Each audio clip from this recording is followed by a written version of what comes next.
বন্ধুরা, আজকে আমরা পনির দিয়ে একটু রাইস করব আর পনির আলুর দম করবো। একটু দেখবেন। এখানে আমি নিয়েছি বাসমতি চাল 500 গ্রাম, ভালো করে ধুয়ে রেখে দিয়েছি জল জড়িয়ে। হাঁড়িতে জল নিয়েছি আধারের একটু কম, আর এখানে আমি তেজপাতা, গোটা গরম মশলা দিয়ে দেবো, আর দিয়ে দেবো একটু ঘি। এবার আমি চালগুলো এর মধ্যে দিয়ে দেবো।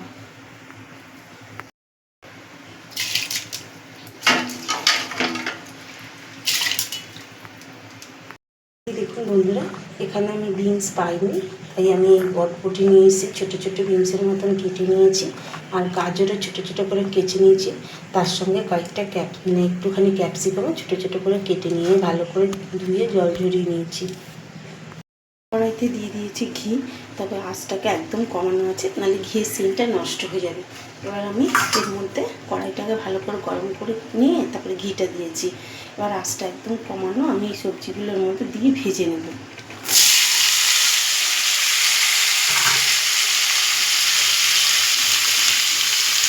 দিয়ে দেবো অল্প পরিমাণে নুন, দিয়ে আমি এটা একটু নাড়া দিয়ে ভেজে দেবো।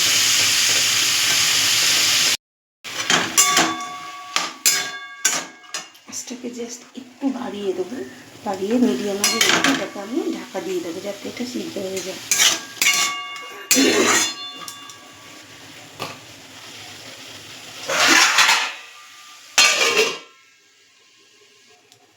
আর এদিকে দেখুন ভাতটা আমার হয়ে এসছে। একবার ফোটাতে আমি ভাতটা গ্যাসটা অফ করে দিয়েছি দেখুন। আর এবার এটা একটু ঢেকে রাখলে 2-3 মিনিটের মতন যেটুকু শক্ত আছে সেটুকু হয়ে যাবে। আমি অল্প একটু পনির মিশিয়ে দেবো আলুর দমে, আর একটু রাইস দেবো। দিয়ে আমি দেখুন একদম একটু গাজর বিনসের মতো ছোটো ছোটো করে পনির কেটে নিয়েছি। এটাকে আমি একটু নুন দিয়ে দেবো, একটু চিনি দেবো, আর একটু গোলমরিচ দিয়ে ভালো করে মাখিয়ে নেবো। তবে আলতো হাতে, এরকম আলতো হাতে মেখে নেব।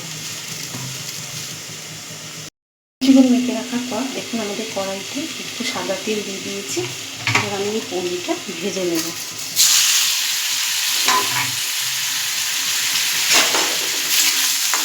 তবে বেশিক্ষণ ভাজবেন না, এটা খুব আলতো হাতে সাবধানে ভাজবেন। এবার আমি কিচমিচ কাজু বাদামগুলো ভেজে নেব। ঢাকার আগে যতটা পারবেন আস্তাকে কমিয়ে নিয়ে ঢাকবেন, আর খুব বেশি কমাবেন না, খুব বেশি বাড়াবেন না। বেশিক্ষণ প্রায় 1 মিনিটের মতন রেখে ঢাকনাটা খুলে দেখবেন। যদি এরকম ভাজা ভাজা হয় তাহলে তো ভালোই, আর নাহলে আর একটু ভেজে নেবেন। এবার আমি একটা চিনি দিয়ে দেবো, কিচমিচ আর কাজু বাদাম দিয়ে দেবো ভেজে রাখা।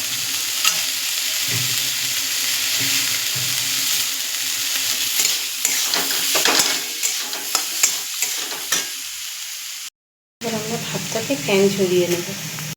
বন্ধুরা, আমাদের ভাতটা কতটা ঝুরঝুরে আর লম্বা হয়েছে দেখুন। এবার এর মধ্যে আমরা দিয়ে দেবো পরিমাণ মতন নুন, দিয়ে দেবো চিনি। এবার যে সবজি আর পনিরটা আর কাজু কিচমিচটা ভেজে রেখেছিলাম সেগুলো আমি দিয়ে দেবো। যেহেতু আমার এখানে চালটা অল্প, তাই আমি একবারই দিয়ে এটাকে আমি আস্তে আস্তে নাড়াবো, হাঁড়ি ধরে নাড়াবো। দেখুন আমার হাতে আমার চাল কম বলে আমি একবারে সব দিয়ে, এবার আমি সামান্য পরিমাণে অপর দিকে একটু ঘি দিয়ে দেবো আগে। সবজিগুলো দেওয়ার পর আমি সব কিছু দেওয়ার পর এবার একটু ঘি দিয়ে দেবো, দিয়ে এবার এটাকে আমি এরকম হাঁড়ি ধরে ধরে নাড়িয়ে নেব। তাহলে কি আমার ভাতগুলো ভাঙবে না। দেখুন এই দেখুন কত সুন্দর মিশে যাচ্ছে। এই অবস্থায় আমি ঢাকা দিয়ে কিছুক্ষণ রেখে দেবো যাতে ঘিয়ের গন্ধটা উড়ে না যায়। কিছুক্ষণ আমরা এই অবস্থায় 10-15 মিনিটের মতো রেখে দেবো যাতে ঘিয়ের গন্ধটা উড়ে না যায়। দেখুন বন্ধুরা, আমি আলুর দম পনির দিয়ে করবো বলে আলুটা আমি ডুম করে চন্দ্রমুখী আলু নিয়েছি। আর বেশি বড় করিনি, যেহেতু তাড়াতাড়ি আমার একটু দরকার, ছেলে কাজে যাবে।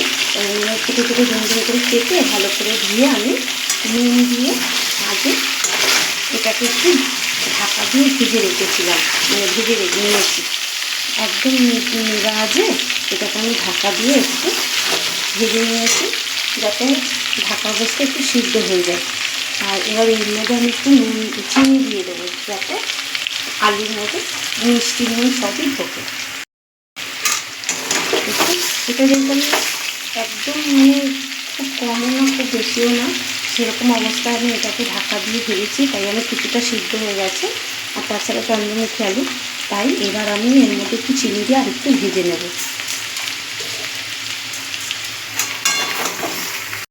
দেখুন বন্ধুরা, আমি পনিরটা নুন চিনি আর একটু গোলমরিচ মাখিয়ে রেখে দিয়েছিলাম। এবার এটাকে আমি হালকা হাতে মাখিয়ে ভেজে নেব একদম নিবানে বাজে।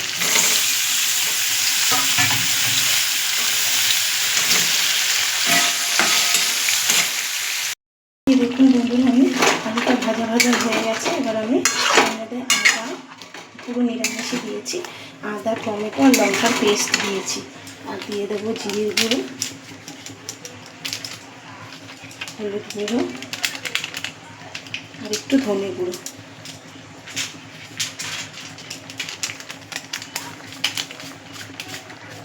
দিয়ে এটাকে আমরা ভালো করে কষিয়ে নেব। মাছটাকে বানিয়ে দিয়েছি মিডিয়াম আঁচে দিয়ে, এটাকে একটু ভালো করে কষিয়ে নেব।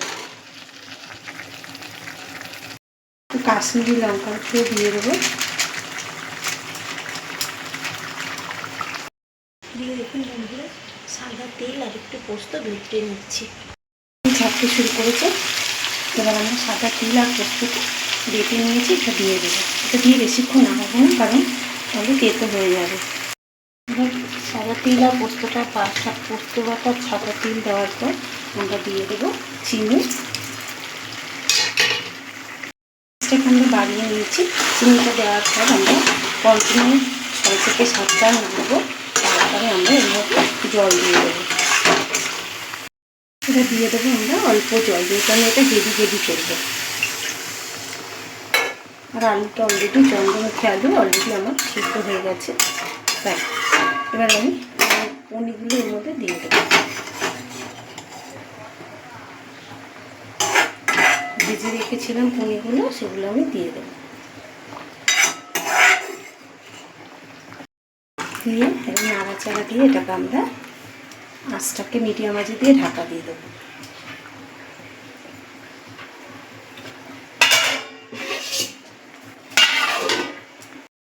দেখুন বন্ধুরা, আমাদের রাইসটা কত সুন্দর রেডি হয়ে গেছে। আপনাদের বেড়ে দেখাচ্ছি।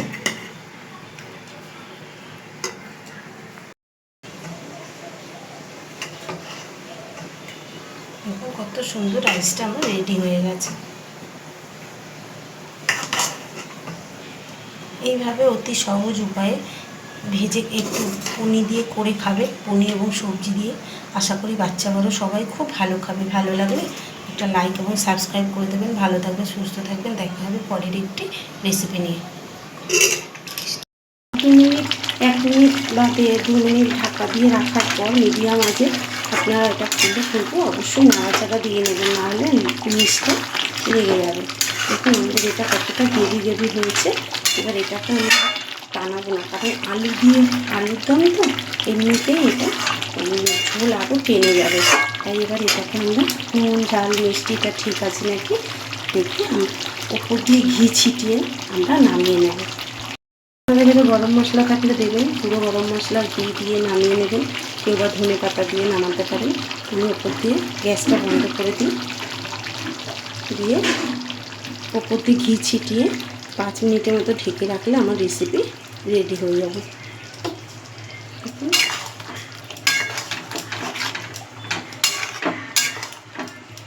এবার আমি এটাকে ঢেকে রাখবো।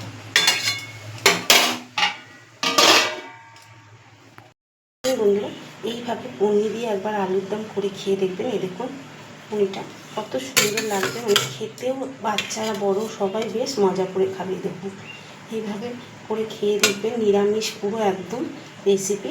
আশা করি বাচ্চারাও সবারই খুব ভালো লাগবে। ভালো লাগলে একটা লাইক এবং সাবস্ক্রাইব করে দেবেন। ভালো থাকবেন, সুস্থ থাকবেন, দেখা হবে পরের একটি রেসিপি নিয়ে।